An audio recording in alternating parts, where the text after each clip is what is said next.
Allahu Allahu Allahu Allah Allahu Allahu Allahu Allah. Assalamualaikum warahmatullahi wabarakatuh. Berjumpa kembali bersama saya Melinda Agustina dalam acara Kaidah, Kajian Informasi Darul Hidayah, yang akan menemani Anda selama beberapa menit ke depan. Pada kesempatan sebelumnya, kami sudah mengundang salah satu kepala sekolah MA, Bapak UU Sutarsa, dan kali ini kami juga menghadirkan kepala sekolah SLB Darul Hidayah, yaitu Ibu Yuyun. Selamat pagi, Ibu. Pagi. Sehat, Ibu? Alhamdulillah. Kesibukannya seperti apa, Ibu, di masa pandemi ini? Pandemi itu harusnya kita kan WFH ya. Iya. Ibu WFH tapi Oh, datang ke begitu. sini ke sekolah karena banyak laporan-laporan di akhir tahun ya, LPJ. Iya, betul. Hari ini juga Ibu itu nanti pada duhur akan laporan ke dinas. Oh, gitu. Iya. Iya. Jadi meskipun pandemik tapi tidak berasa pandemik Iya. corona, banyak aktivitas ya. Jadi aktivitas masih berjalan namun tetap mematuhi protokol kesehatan. Iya. Dan semoga selalu sehat, Bu, ya. Amin, Dan terima amin. kasih juga udah hadir di podcast kali ini, menyempatkan waktu sibuknya. Iya. Seperti itu ya, iya. Kemudian, Bu, di sini kita ngobrol santai aja, berbincang gitu seputar sekolah SLB gitu ya, Bu. Ngobrol santai gitu. Untuk sekarang, pertama dari SLB sendiri kan beralamat di Jalan 17 Agustus 2, nomor 19 ya, Bu. Iya. Kalau sekolah ini termasuk ini nggak, Bu? Zona merah atau zona aman seperti apa? Kalau di lingkungan sekolah Iya. aman ya. Oh, aman ya. Iya, kalau di lingkungan kemarin setelah ada rapat dengan Pak Lurah ya, belum lama ini di SD Slamet Riyadi bahwa di Bangkong termasuk merah cenderung hitam. Oh, gitu. Tapi untuk update sekarang nggak tahu ya, Iya. belum ada kabar lagi. Ya, semoga aman untuk Tapi kedepannya. aman untuk SMP. Oh, gitu. Aman ya, alhamdulillah. Iya, iya, iya. Berarti guru-guru walaupun ke sekolah tetap selalu mematuhi protokol kesehatan ya. Iya, Itu sangat diperketat juga kan di sekolah ya. Dari bidang kurikulum sendiri ada target gak, Bu, di masa pandemi ini untuk meningkatkan supaya sekolah tetap maju gitu? Iya, sekolah itu berusaha untuk tetap eksis, tetap pembelajaran daringnya dilaksanakan. Cuma kan SLB itu unik ya. Kalau daring full itu nggak bisa, Iya, karena betul. mereka perlu dengan bantuan orang lain tetap ya. Jadi daring dan luring. Oh, begitu. Iya. Kadang-kadang gurunya ke rumah Home visit, iya, home visit. Sama dengan yang umum, berusaha sama dengan yang umum. Nah, cuma untuk kurikulumnya tetap kurikulum 2013, cuma dengan yang disederhanakan. Oh, seperti iya. itu. Iya. Tergantung, meskipun tidak pandemik juga tetap disederhanakan. Iya. Jadi tergantung kemampuan peserta didik sendiri ya. Kalau misalnya ini kurikulumnya anak bisa ini bisa hitung 1 sampai 10. Anak itu 1 sampai 5 aja memerlukan 5 tahun misalnya. Jadi tetap diulang-ulang. Jadi tetap intinya ke anak, berdasarkan kebutuhan anak, itu kurikulum SLB. Jadi untuk kurikulumnya sendiri lebih disederhanakan Iya, ya, iya. karena menyesuaikan anak-anaknya juga. Iya. Kemudian untuk pengajaran sendiri, guru-gurunya terkadang melaksanakan home visit ya, Iya, selain iya. PJJ. Seminggu sekali. Oh, seminggu sekali gitu, iya. Home visit biasanya diadakan di hari-hari tertentu gitu, Bu, di hari apa biasanya? Ada jadwal. Ada jadwal. Iya. Setiap guru memegang berapa siswa? 5 maksimal. Oh, 5. Cuma ada, karena kemarin kan gurunya ada yang meninggal, Oh, terus kita iya. masa pandemi ini untuk merekrut guru juga, kan pembelajarannya belum aktif di sekolah. Iya, betul. Jadi ada kebetulan gurunya yang PNS, mereka dia memegang yang SMP dan SMA, Oh, tapi seperti- tidak over 8 orang kalau nggak salah, Iya. 8 orang, iya. Jadi memang ada setiap guru itu memegang 5 siswa, jadi Iya. nggak banyak-banyak ya. Iya, karena itu maksimal. Maksimal ya. Maksimal, Iya, iya. betul. 1/5 kalau di SLB. Gitu. Untuk gurunya sendiri di SLB sekarang ada berapa? Kalau guru itu yang PNS termasuk ibu Iya, 2 orang. 2 orang. Yang tenaga sukarelawan itu ada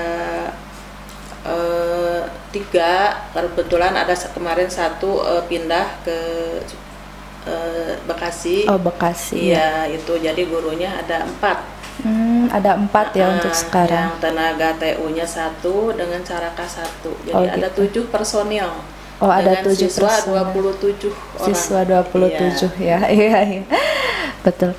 Dalam penyelenggaraan SLB sendiri, perbaikan mana yang dirasa paling untuk cepat diperbaiki gitu, Bu, untuk perkembangan? Itu kemarin itu kita berusaha menyisihkan uang-uang membangun yang di atas TK itu kan SLB iya. pertama bangun ya. Oh, gitu. Kebutuh ruangan. Cuma ada kendala sedikit. Nah, sekarang juga bocor. Itu Oh, gitu. sangat urgen sekali. Jadi kemungkinan harus dicor ulang di atas yang lantai atasnya sekali. Itu bocor sangat urgen sekali juga. Pengennya yang di depan yang ada di bawahnya itu garasi yang dipakai mobil. Pengen dicor itu aja untuk jangka sekarang. Cuma karena pandemi juga, Iya. semua keuangan itu, Betul, pandemi tidak ada anak ke itu, tapi malah biaya itu membengkak karena kita kan butuh kertas untuk membuat modul-modul bagi anak-anak. Oh, gitu ya. Iya. Jadi untuk sarana ada beberapa yang memang harus diperbaiki gitu. Iya, itu ada 1 yang diperbaiki. 1 aja ya? 1, kalau yang Insya Allah depan bisa, Bu. pengennya sih dicor itu aja. Oh, gitu. Iya. Ya, itu untuk sarana ya. Kemudian untuk struktur organisasi yang diterapkan di sekolah sendiri seperti apa? Iya, strukturnya itu ya. Yang pertama kita kepala sekolah tentu dengan berdampingan dengan yayasan, ketua yayasan. Yang ke bawahnya ada pembantu kepala sekolah, ada kurikulum, sarana, prasarana, terus kesiswaan. Sama seperti yang umum ya. Terus nanti ada yang khusus untuk bidang-bidang. Kalau ada misalnya tunanetra, tunarungu, tunagrahita, itu ada bidang-bidangnya lagi. Cuma karena keterbatasan guru jadi gitu. ya Iya. keliling-keliling dari sekitar ibu guru itu saja. Iya. Dari Ibu sendiri, kebijakan yang dibuat kepala sekolah terhadap guru-guru lain atau dari sekolah itu sendiri seperti apa, Bu? Kebijakan. Maksud kebijakannya? Kebijakan seperti ada aturan, kan sekarang kurangnya guru gitu kan, berarti harus ada kriteria gimana sih untuk menjadi guru SLB itu. Nah, seperti Guru SLB sama seperti yang lain sekarang itu harus S1 sesuai dengan jurusannya. PLB ya, untuk PLB itu yang pertama. Terus diutamakan juga yang punya keterampilan karena SLB itu kita kan tidak dalam segi akademis mereka terbatas, tapi kita detail dengan keterampilan tetap ada kayak menjahit, memasak. Oh, gitu. Mereka dilatih. Kemarin Ya. malah kita sempat membuat sistik. Sebelum pandemi itu Ya. kalau setiap mau lebaran laku sekali, juga enak sistiknya. Karena sekarang pandemik jadi ya berhenti. Nggak ada aktivitas di sekolah, itu aja yang itu juga. Mungkin untuk SLB itu ya, karena kita kan langsung aja ya Neng ya, kita menyelenggarakannya itu yang ada siswa di sekolah kami tunagrahita dengan autis. Iya. Ya, jadi anak tunagrahita itu keterbelakangan mental. Maksudnya ya. kalau kita kan rata-rata ya, kita rata-rata IQ-nya ada segini rata-rata, ada yang ke atas itu gifted ya, lebih. Nah, ini dari sini ke bawah. Jadi kemampuannya di bawah rata-rata itu. Sehingga mereka kadang abam itu kan jika anu gelo. Nah, Iya. bukan orang gila. Anak kita gitu. bukan orang gila, tapi kemampuannya yang terbatas. Sebagai contoh, kalau kalau anak-anak biasa umumnya usia 6 tahun TK. Nah, yang SLB yang tunagrahita itu bisa paling kemampuannya sama dengan 2 tahun atau 1 tahun. Nah, gitu ya. dipaksa untuk nulis juga kan nggak bisa, umur 1 tahun paling megang udah lempar. Ya. Nah, itu yang dimaksud dengan itu. Kalau yang autis itu kemampuannya hampir sama dengan yang tunagrahita, cuma disertai dengan perilakunya. Kalau sudah dia pengen, misalnya saya pengen minum, jangan, nah dia ngamuk. Nah itu yang itunya. Terus cenderung dia tapi kalau pengarahannya bagus itu akan bagus. Misalnya tepat waktu ke sekolah harus jam segini, mandi jam segini. Kalau dari orang tuanya pembiasaannya baik, mereka akan perfect kalau itu. Jadi bagaimana pembiasaan orang tuanya juga ya. Iya. Dan di SLB Darul sendiri ada 2 jenis LSS ABK, kemudian yang satu lagi autis geraya apa Bu tadi? Tunagrahita. Ada, saya baru tahu ya, mohon maaf Bu. Banyak sebenarnya tunagrahita dan autis ya. Jenis-jenis ABK yang secara umum itu tunanetra ada. A maksudnya A, tunarungu B, tunagrahita C yang di sini, terus tunadaksa yang cacat tubuh. Ada E itu yang perilaku nakal gitu. Cuma yang ditanganinya di Tangerang di kepolisian. Karena yang jenius itu kadang mereka tidak bisa belajar dengan yang umum. Misalnya ini dia udah loncat kemana. Nah itu perlu penanganannya. Dia yang cepet dia bosan, cepet bosan. Jadi nggak ganggu orang lain. Nah itu yang. Kemudian untuk prasarana sendiri yang diberikan sekolah kepada siswa SLB saat ini apa saja Bu? Selama ini banyak ya. Iya banyak ya. Salah satu yang bantuan belajar dari pemerintah. Oh gitu. Iya, mereka dikasih sepatu, kasih seragam, terus alat tulis juga. Tas yang kayak gitu dari sekolah, baju olahraga itu dari sekolah. Cuma untuk masa sudah ada dengar selentingan untuk kedepannya katanya bantuan itu akan di stop, mungkin karena dengan pandemi juga. Jadi mungkin ini harapan, siapa tahu ada orang tua atau siapa, jangan terlalu berharap ke sekolah gitu. Jadi kita kerjasama. Sekolah selama ada bantuan kita diaplikasikan ya ke anak-anak gitu. Nah, untuk kedepannya walau alam mudah-mudahan tapi ada rezeki anak-anak dari manapun itu kita menerima gitu ya, dari manapun dari siapapun untuk kepentingan anak-anak. Karena dengan banyak mereka itu yang dihitung paling, apalagi pandemi cuma yang bayar cuma ada 3 orang. Gitu. Iya, yang lainnya memang banyak yang free ya. Iya, karena lagi pandemi dan tentunya bukan di sekolah SLB Darul saja, beberapa di sekolah juga banyak yang ya seperti anak problem ya Bu.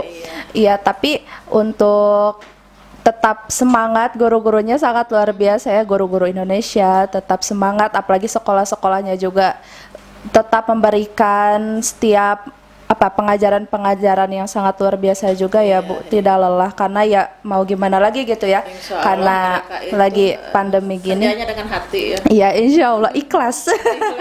Harus ikhlas ya, seperti itu. Kemudian Bu, yang terakhir, usaha sekolah untuk meningkatkan motivasi baik kepada siswa atau orang tuanya sendiri bagi yang SLB seperti apa? Kita juga berusaha ya. Akhir-akhir ini bekerja sama dengan pihak luar, mereka orang tua siswa, sebenarnya orang tua ABK juga, tapi mereka yang peduli dengan anak yang spesial. Mereka jadi sebut, oh itu anak yang berkelainan, enggak, mereka spesial gitu. Karena dengan ada latihan-latihan secara khusus, mereka bisa gitu. Pertama mereka udah beberapa kali pertemuan di sini, Kapas namanya. Kapas ya, komunitas peduli anak spesial. Ya itu yang beralamat di jalan apa tuh, Muhammad Toha ke sana ke dalam ya. dengan ibu, ya lupa lagi. Salah satunya Fahdi itu, yang itu si Umi udah disebutnya si Mami ya.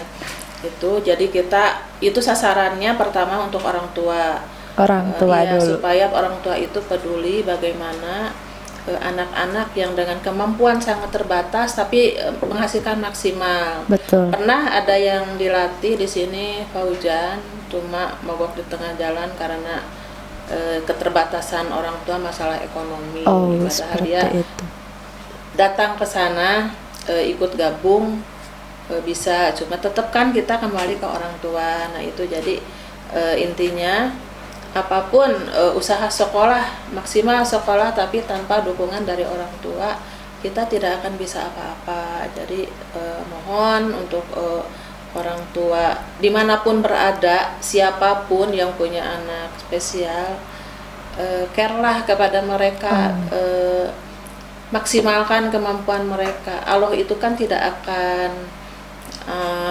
menciptakan sesuatu kalau tidak diiringi dengan kekurangan dan kelebihan. Iya betul, sangat di balik betul kekurangan sekali. pasti tersimpan kelebihan gitu. Iya.